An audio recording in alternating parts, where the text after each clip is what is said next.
Good morning, y'all. Good morning. Look at me. Look at me. Look at this. Look at this. My eyes are tired, clearly. Let me tell y'all, I have been in, I'm going to call it proposal purgatory, okay? Because it is practically Q4 in the business world. There are folks that are still striving to do great DEI work, which is wonderful for me and my team. That's great, and we want to support them and help them and make a difference in those ways. And so part of our business plan is responding to RFPs, requests for proposals. I've talked about this before. And it's so interesting when you are in this power dynamic where, yes, we are seeking out business to do the work of DEI.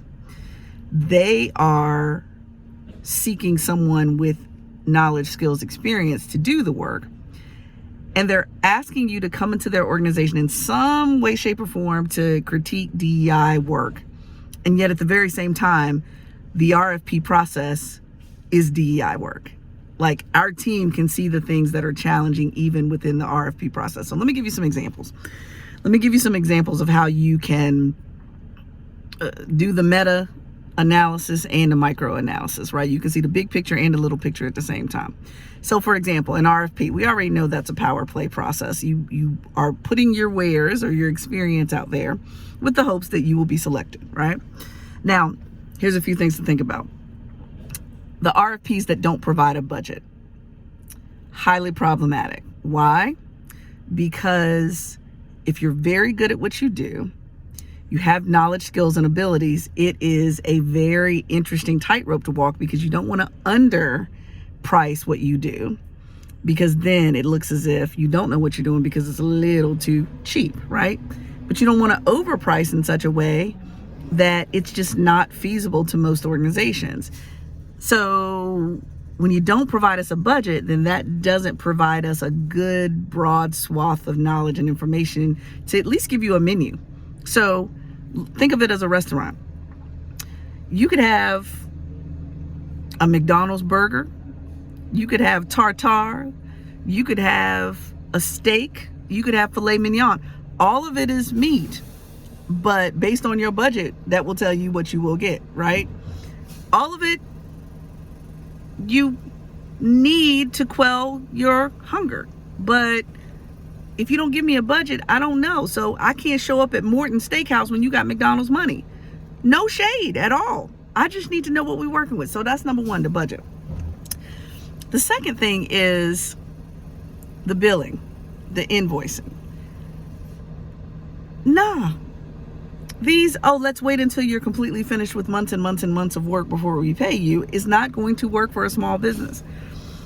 Then the next thing, when you say that you want all these credentials and the budget is so small that we've already spent, based on our hourly rate, we've already spent so much time, energy, and money crafting the proposal that we've already pretty much spent your budget just trying to be considered.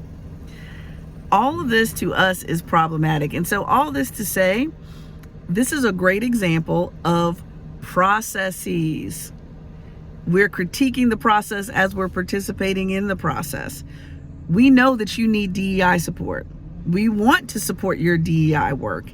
And yet we see the problems of your organization just in how you usher us in, right? And so with that, all to say, if you are in a role in your organization where you have the power to create RFPs that not only say that you want woman-owned, minority-owned, veteran-owned businesses, small disadvantaged businesses to apply. If you're in that role, remember that what you say and what you do have to match. If you say you want those organizations, then you have to create processes that create entree for them. If not, they will not apply. And I really love those RFPs that have the cover letter where they allow you to respond back if you don't want to apply or submit a proposal. You get to tell them why.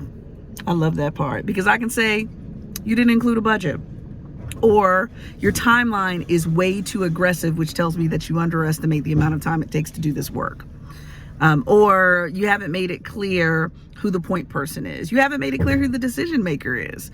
all those different things. I love those because then the power dynamic allows us to critique the work that you asked us to do, but we've said it's not worth our investment, even as you want to do the good work.